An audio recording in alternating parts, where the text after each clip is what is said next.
Good afternoon, students. This is my last video of this chapter, National Income Accounting of Macroeconomics of Class 12 CBSE Economics.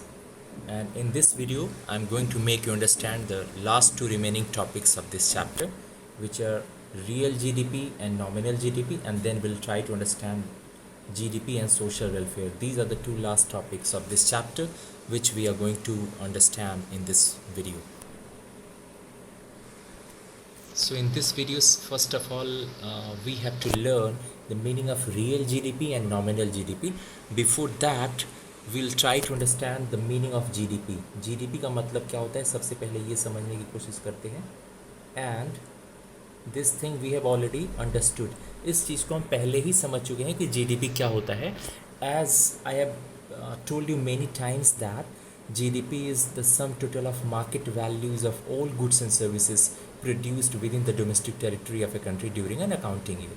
मतलब GDP पता करने के लिए ये हमको पता करना होगा कि किसी भी कंट्री के भीतर एक फाइनेंशियल ईयर में जो भी गुड्स एंड सर्विसेज का प्रोडक्शन हुआ है उनकी मार्केट वैल्यू क्या है, ये हमको पता करना होगा. मतलब ऑल गुड्स एंड सर्विसेज की मार्केट वैल्यू हमको ऐड करना होगा which have been produced during an accounting year within domestic territory. तो क्वेश्चन ये है कि मार्केट वैल्यू कैसे पता किया जाए, किसी भी प्रोडक्ट की मार्केट वैल्यू कैसे पता किया जाए.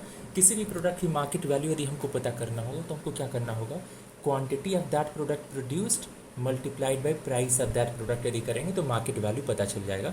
For example, suppose there is a product and name of that product is pen and total quantity of pen which has been produced is 50 pens. Total 50 pens have been produced and price per pen is 10. So what is the market value of this product pen? Quantity produced 50 units, price 10 equals to 500 rupees.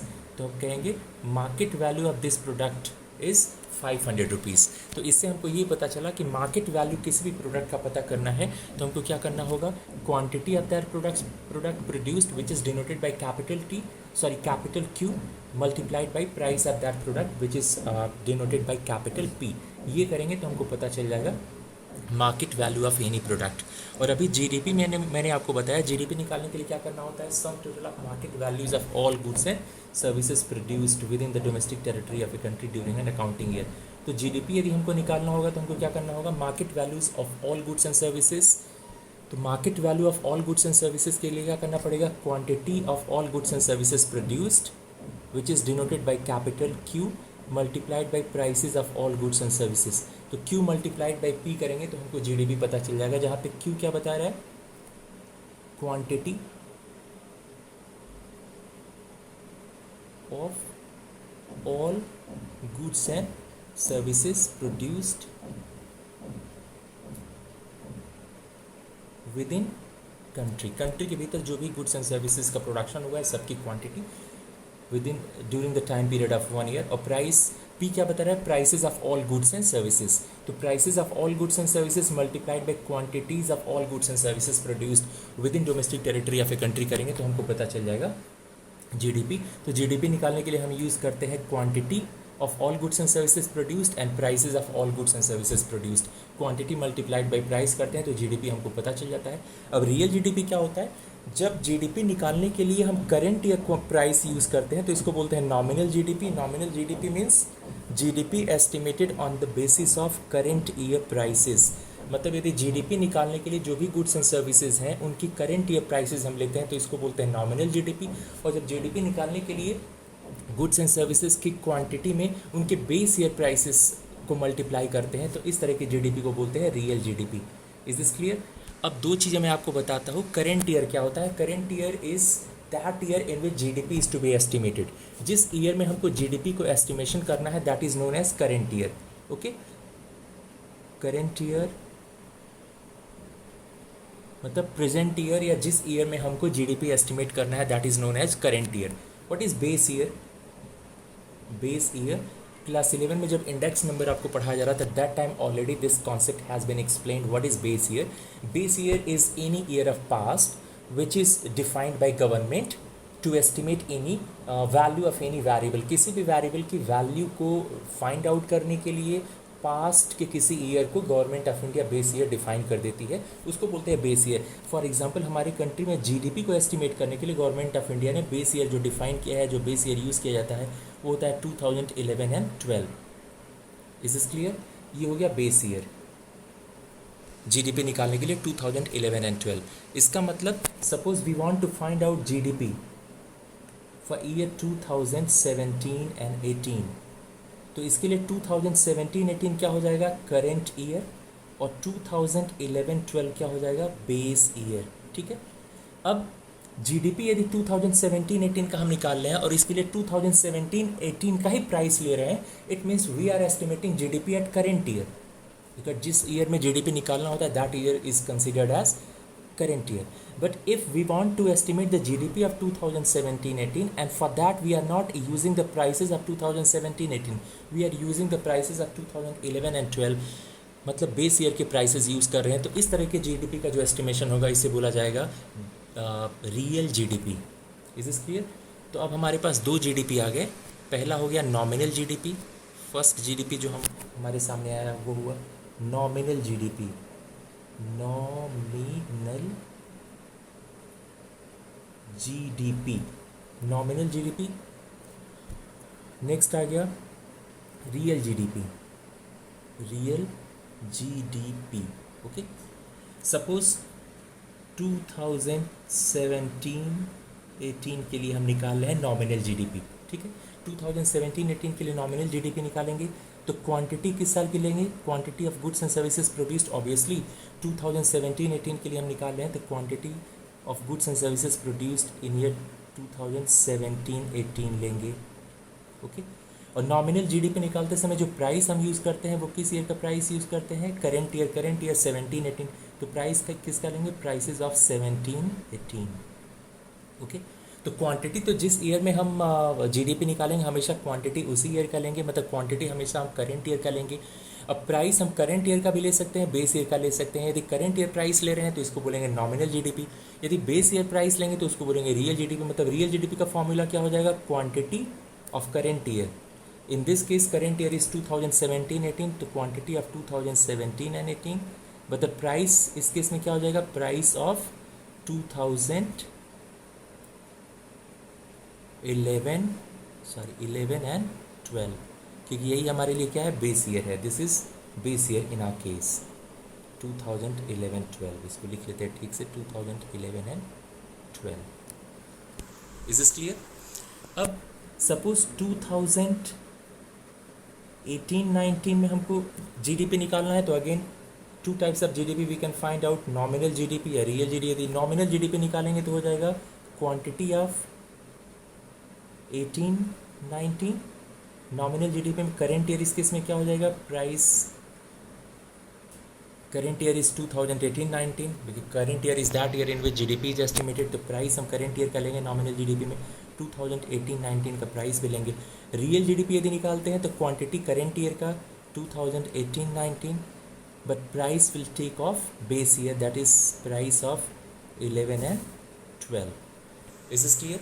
अब suppose इन दोनों years में हमको comparison करना है 2017-18 और 18-19 में, तो 2017-18 में क्वांटिटी ले रहे हैं 2017-18 का, प्राइस ले रहे हैं 2017-18 का। नॉमिनल जीडीपी के केस में 2018-19 में जब हम निकालें nominal GDP, we are taking the quantity of 2018-19 and prices of 2018-19। Is this clear? अब as compare to 2017-18, in 2018-19 suppose production has not changed, production में कोई चेंज नहीं हुआ है। प्रोडक्शन 2017-18 में 200 यूनिट्स का था और प्राइसेस कितनी थी? 10। तो इस केस में नॉमिनल जीडीपी कितना हो गया होगा? 2000 का नॉमिनल जीडीपी। सपोज 2018-19 में 2017-18 के कंपैरिजन में प्रोडक्शन कम हो गया, प्रोडक्शन घट के हो गया 150 यूनिट्स का, लेकिन प्राइसेस इंक्रीज होके हो गई कितनी? 20 रुपीज़, प्राइसेस डबल हो गई। तो अब नॉमिनल जीडीपी कितना आ जाएगा? 3000 रुपीज़, 3000। तो इससे क्या दिखेगा? नॉमिनल जीडीपी दिख रहा है कि GDP of country has increased, but actually production of goods and services has decreased. Production पहले था 200 यूनिट्स का, कितना क्या हो गया? 150 यूनिट्स का। Even GDP is coming out as increased. क्यों? बिकॉज प्राइसेस इंक्रीज हो गए हैं।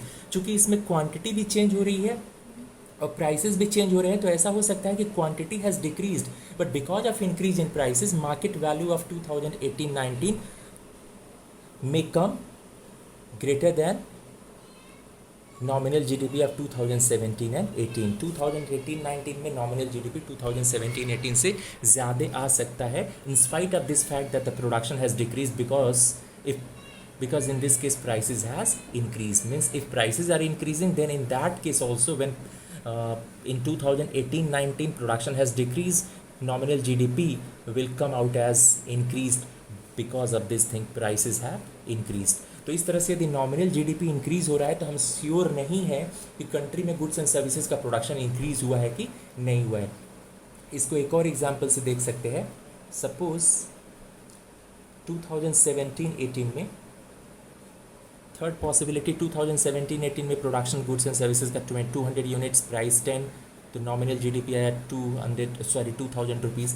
सपोज 2018-19 में प्रोडक्शन में कोई चेंज नहीं हुआ. 2017-18 में production was 200 units. 2018-19 in this year also production is same 200 units, but in this year prices suppose have increased from 10 rupees to 20 rupees. तो nominal GDP कितना आएगा 4000. तो क्या दिखेगा, nominal GDP has increased दो प्रोडक्शन हैज़ कांस्टेंट. तो इससे लोगों को कन्फ्यूज़न होगा, लोगों को लगेगा कि नॉमिनल जीडीपी इंक्रीज़ हो गई है, तो जनरली लोग क्या सोचेंगे कि प्रोडक्शन इस केस में बढ़ गया होगा, बट ऐसा हुआ नहीं है. Production has not increased, even nominal GDP has increased only because of increase in price, क्योंकि इसमें हम प्राइस भी चेंज कर रहे हैं. तो इसीलिए ईयर टू ईयर यदि प्राइसेस इंक्रीज़ हो रही हैं या और प्रोडक्शन डिक्रीज़ हो रहा है, प्राइसेस बहुत ज़्यादा इंक्रीज़ हो जाती हैं प्रीवियस ईयर के कंपैरिजन में. करेंट ईयर में यदि प्राइसेस बहुत ज़्यादा इंक्रीज़ हो जाए तो उस केस में नॉमिनल जीडीपी क्या दिखेगी, ज़्यादा. दो production in this case, in this example has decrease. ऐसा भी हो सकता है कि इस एग्जाम्पल में जैसे हमने लिया है प्रोडक्शन डिक्रीज़ हो गया हो, इसके बावजूद भी नॉमिनल जीडीपी क्या दिखेगा, ज़्यादा दिखेगा. ठीक है, तो इस तरह से नॉमिनल जीडीपी की बात ये रही. लेकिन रियल जीडीपी के केस में ऐसा नहीं होगा. हम देख सकते हैं रियल जीडीपी 2017-18 में रियल जीडीपी हम निकालना चाहते हैं तो क्वांटिटी कितना है प्रोडक्शन का, 200 यूनिट्स की quantity. Prices, base year prices हम इस केस में लेकर चलते हैं हमेशा. तो सपोज बेस ईयर प्राइसेस थी 8 रुपीज़, तो रियल जीडीपी कितनी आ जाएगी 1600. सपोज करेंट ईयर में, that is now current year, पिछले एग्जांपल में करेंट ईयर 17-18 था, अभी करेंट ईयर 18-19 हो गया. 18-19 में निकालना चाहते हैं रियल जीडीपी, तो 18-19 में गुड्स एंड सर्विसेज के प्रोडक्शन में कोई चेंज नहीं हुआ, 200 यूनिट्स. और प्राइसेस अगेन हम क्या लेंगे, बेस ईयर प्राइसेस लेंगे, तो प्राइसेस में भी कोई चेंज नहीं, 8. तो इस तरह से फिर से रियल जीडीपी कितना आ जाएगा 1600. तो रियल जीडीपी कांस्टेंट मतलब प्रोडक्शन क्या है, कांस्टेंट. यदि प्रोडक्शन कांस्टेंट तो रियल जीडीपी कांस्टेंट, क्योंकि प्राइस क्या है, कांस्टेंट. तो इसीलिए रियल जीडीपी में तभी चेंज आएगा जब प्रोडक्शन में चेंज आए, क्वांटिटी में चेंज आए, क्योंकि प्राइसेस क्या है, कांस्टेंट है. मतलब रियल जीडीपी में जो हम प्राइसेस ले रहे हैं हर बार किसका ले रहे हैं, बेस ईयर प्राइसेस ले रहे हैं, तो प्राइसेस कांस्टेंट है. तो रियल जीडीपी यदि इंक्रीज हो रही है इसका मतलब quantity of goods and services produced क्या हो रहा है, इंक्रीज. रियल जीडीपी डिक्रीज, इसका मतलब quantity of goods and services produced has decreased. यदि real GDP constant, it means prices of goods and services produced is constant. तो economy की real picture, मतलब इकोनॉमी में एक्चुअली गुड्स एंड सर्विसेज का production increase हुआ है, decrease हुआ है, कांस्टेंट है, ये किससे पता चलेगा, रियल जीडीपी से पता चलेगा. यदि नॉमिनल जीडीपी आप लेंगे तो कई बार आपको रिजल्ट उल्टा मिल सकता है, या अप्रोप्रिएट रिजल्ट, या आप ठीक से एनालाइज नहीं कर पाएंगे. ऐसी पॉसिबिलिटी है कि nominal GDP has increased but production has decreased. Even nominal GDP has increased because prices have increased. ऐसा हो सकता है कि नॉमिनल जीडीपी बढ़ चुका है किसी कंट्री का. क्यों बढ़ा है नॉमिनल जीडीपी बढ़ा है, प्रोडक्शन डिक्रीज होने के बावजूद भी नॉमिनल जीडीपी बढ़ गया क्योंकि प्राइसेस क्या हो गई है, इंक्रीज हो गई है. तो यहाँ पे नॉमिनल जीडीपी को यदि आप लेते हैं तो यहाँ ये पॉसिबिलिटी है कि because of increase in prices in spite of decrease in production of goods and services, nominal GDP can increase. Nominal GDP क्या हो सकता है, बढ़ सकता है, या नॉमिनल जीडीपी में इंक्रीज. तो ये नॉमिनल जीडीपी का कॉन्सेप्ट यदि आप फॉलो करेंगे तो यहाँ पे आपको कन्फ्यूजन रहेगा, क्योंकि नॉमिनल जीडीपी इकोनॉमी की रियल पिक्चर को शो नहीं करता है. तो real GDP and nominal GDP क्या होते हैं, इनमें क्या डिफरेंस होता है. Real GDP, it is the GDP estimated on base year prices, and real GDP is estimated on basis of, sorry, real GDP is estimated on basis of base year prices. Nominal GDP is estimated on basis of current year prices. This is the first difference. Second, real GDP it is affected only by change in physical output. Physical output means quantity produced, क्योंकि real GDP में हम क्या लेते हैं, base year prices लेते हैं, तो prices real GDP के केस में क्या रहते हैं, कांस्टेंट. तो यदि रियल जीडीपी यदि चेंज हो रहा है तो वो क्यों केवल चेंज होगा only because of change in quantity of goods and services produced, means physical output के कारण ही चेंज होगा. बट नॉमिनल जीडीपी, क्योंकि नॉमिनल जीडीपी में we are taking current year prices as well as current year quantity, both current year का ले रहे हैं, तो प्राइसेस भी चेंज होगा तो भी नॉमिनल जीडीपी चेंज होगा, या फिजिकल आउटपुट चेंज हो रहा है तो भी नॉमिनल जीडीपी चेंज होगा. तो इसीलिए नॉमिनल जीडीपी चेंज हो रहा है तो यहाँ पे दोनों कॉज हो सकते हैं. It may be possible that both physical output and prices have changed, और it may be possible that only price has changed, output is constant, or it may be possible that price is constant, output has changed. तो तीनों possibilities हैं यहाँ पे, मतलब physical output और prices दोनों के कारण नॉमिनल जीडीपी चेंज हो सकता है, या एक के कारण या दूसरे के कारण. रियल जीडीपी के केस में ऐसा नहीं होगा, ये हमको पता है पहले से कि real GDP is if changing it is changing only because of change in physical output, because real GDP के केस में प्राइस हमेशा हम बेस ईयर का लेते हैं तो प्राइस हमेशा रहेगा कांस्टेंट. नॉमिनल जीडीपी के केस में हम जैसे जैसे करंट ईयर चेंज होगा, चूँकि we are taking current year prices as well as current year quantity या फिजिकल आउटपुट, तो करंट ईयर चेंज होने से फिजिकल आउटपुट भी करंट ईयर का ले रहे हैं, प्राइस भी करंट ईयर का ले रहे हैं. तो यदि करंट ईयर में प्राइस चेंज हो गया तो भी नॉमिनल जीडीपी चेंज हो गया, करंट ईयर में फिजिकल आउटपुट चेंज हो गया तो भी नॉमिनल जीडीपी चेंज हो जाएगा, दोनों चेंज हो गए तो भी नॉमिनल जीडीपी चेंज हो जाएगा. तो इस तरह से नॉमिनल जीडीपी यदि चेंज हो रहा है तो ये हो सकता है because of change in physical output and because of change in prices both. Next, real GDP is a reliable indicator of economic development. मतलब रियल जीडीपी यदि इंक्रीज़ हो रहा है तो ये ऑब्वियस है कि कंट्री में गुड्स एंड सर्विसेज का प्रोडक्शन इंक्रीज़ हुआ है, मतलब नेशनल इनकम इंक्रीज़ हुई है, मतलब पर कैपिटा इनकम इंक्रीज़ हुआ है, मतलब इकोनॉमिक डेवलपमेंट हुआ है. लेकिन नॉमिनल जीडीपी के केस में ऐसा नहीं है. It might be possible that production of goods and services has decreased, and because of increase in prices of goods and services nominal GDP has come out as increased. तो इस case में क्या होगा, nominal GDP increased दिखेगा because of increase in prices. production and goods and services क्या हुआ है, decrease. production of goods and services decrease होने के कारण कंट्री में national income कम हुआ होगा, and because of that per capita income of country would decrease, and because of this national income economic level of economic development would decrease. but nominal GDP has increase. तो nominal GDP बढ़ा हुआ है फिर भी economic development country का क्या हो सकता है, कम हो सकता है. तो इस तरह से कंट्री के इकोनॉमिक डेवलपमेंट का इंडिकेटर इसको मान नहीं सकते हम. Next, conversion of nominal GDP into real GDP. Sometimes this question is asked that find out nominal GDP if real GDP is given. Yes, sometimes nominal GDP is given and it is asked in examination to find out real GDP. real GDP निकालने के लिए पूछा जाता है, nominal GDP दिया रहता है. कई बार nominal GDP फाइंड आउट करना रहता है, रियल GDP दिया रहता है, तो उसके लिए फार्मूला ये होता है. क्वेश्चन में ये फार्मूला होता है real GDP equals to GDP at current year prices, मतलब nominal GDP divided by current price index multiplied by 100. तो ये 3 वेरिएबल्स है, real GDP at current year prices मतलब nominal GDP and current price index. इन तीनों में से कोई 2 वेरिएबल देके तीसरा पूछा जा सकता है. फॉर एग्जांपल एक क्वेश्चन दिया गया है, GDP for year 2014 was 1000 crore rupees and in 2015 GDP is rupees 1210 crore at current prices. मतलब ये क्या है, nominal GDP. This is nominal GDP is given. If price index rises from 100 to 110, मतलब प्राइस इंडेक्स, ये जो करेंट प्राइस इंडेक्स दिया गया है, price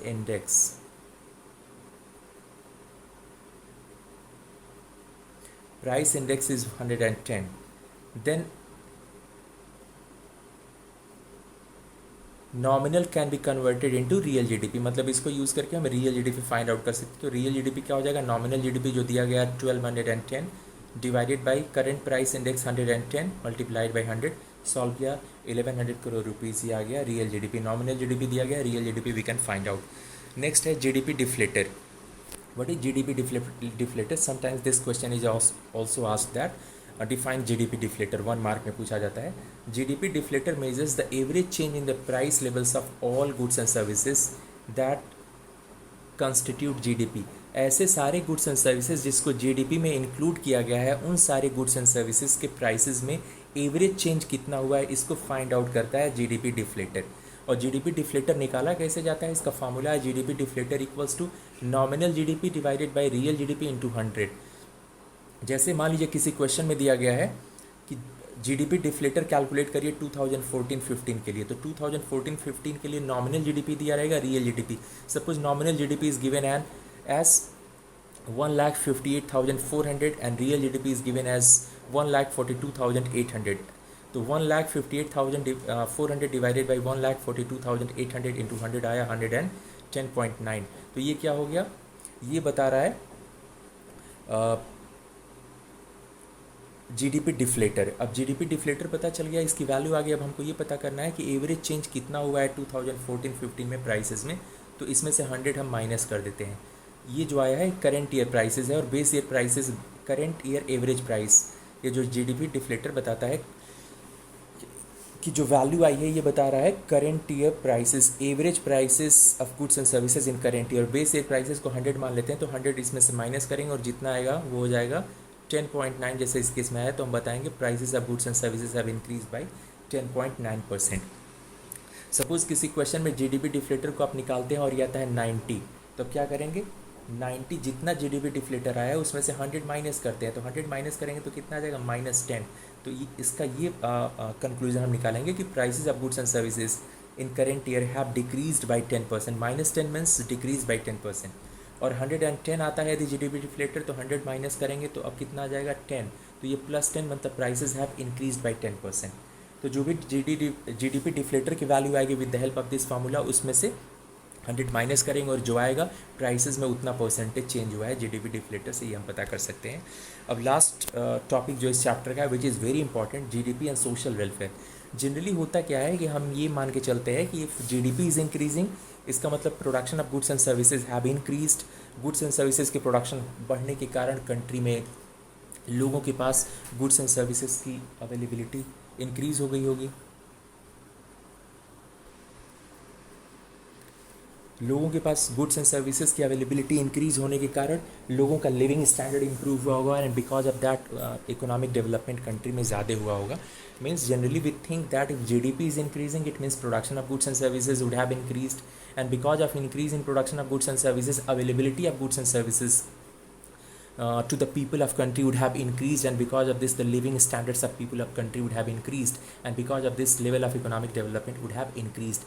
That is why some people think that GDP is the best indicator of social welfare. Means if GDP is increasing, social welfare in country, the level of social welfare would have increased. But it doesn't happen in all cases, but or always it doesn't happen. Means there are many circumstances, there are many situations in which GDP increases but social welfare decreases. Sometimes GDP decreases, even social welfare increases. Means हमेशा ये नहीं होता है कि GDP बढ़ने से social welfare बढ़े या जीडीपी घटने से सोशल वेलफेयर घटे। कई बार इसका कंट्राडिक्टरी रिजल्ट भी मिलता है, जीडीपी बढ़ रहा है फिर भी सोशल वेलफेयर डिक्रीज हो गया है। इसका मतलब जीडीपी को सोशल वेलफेयर का एप्रोप्रिएट इंडिकेटर नहीं माना जा सकता। क्यों नहीं माना जाता है, यही हम इस चीज़ को हमको स्टडी करना है। जैसे लिखा है, as we know that higher GDP means more production of goods and services. GDP ज़्यादा है तो गुड्स एंड सर्विसेज का प्रोडक्शन ज़्यादा हुआ होगा। तो generally we think that the higher GDP is the GDP more will be the availability of goods and services. Higher is the GDP, more will be the availability of goods and services, and more will be the social welfare. इससे social welfare जाते होगा। But जैसा कि मैंने अभी आपको बताया, as I told you earlier, but there are many cases in which due to increase in GDP social welfare does not increase. कई बार ऐसा होता है कि GDP बढ़ने के बावजूद भी social welfare increase नहीं होता है। So we cannot use GDP as an appropriate indicator of social welfare. इसीलिए जीडीपी को हम सोशल वेलफेयर का अप्रोप्रिएट इंडिकेटर नहीं मान सकते। फॉर एग्जांपल, अब हम कुछ ऐसे केसेस देखेंगे जिसमें जीडीपी इंक्रीज हो रहा है, इवन सोशल वेलफेयर कंट्री का क्या हो जाएगा, डिक्रीज हो जाएगा। पहला केस हम देखते हैं, growth rate of population. If growth rate of population is more than growth rate of GDP, in that case, in spite of increase in GDP, availability of goods, per capita availability of goods and services in country will decrease, and because of that social welfare will decrease. ये क्या है, इसको कैसे होता है, इसको हम समझने की कोशिश करते हैं।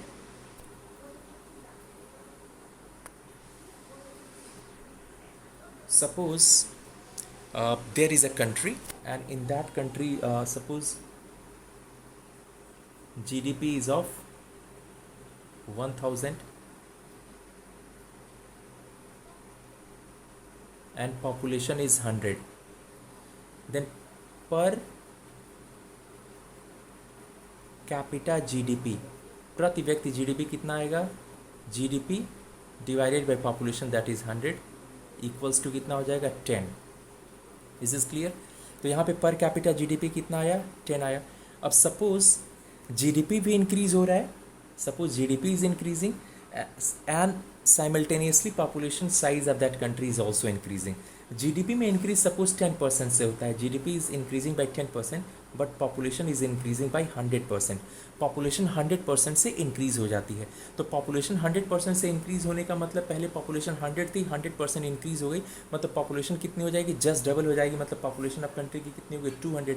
और जीडीपी 10% इंक्रीज हुआ, पहले 1000 थी, जीडीपी 10% इंक्रीज हुआ, मतलब जीडीपी अब कितनी हो गई, 1100. अब पर कैपिटा जीडीपी निकालेंगे तो हो जाएगा 1100 divided by size of population that is 200. 1100 divided by 200 यदि इसको करते हैं तो ये कितना आएगा, 5.5.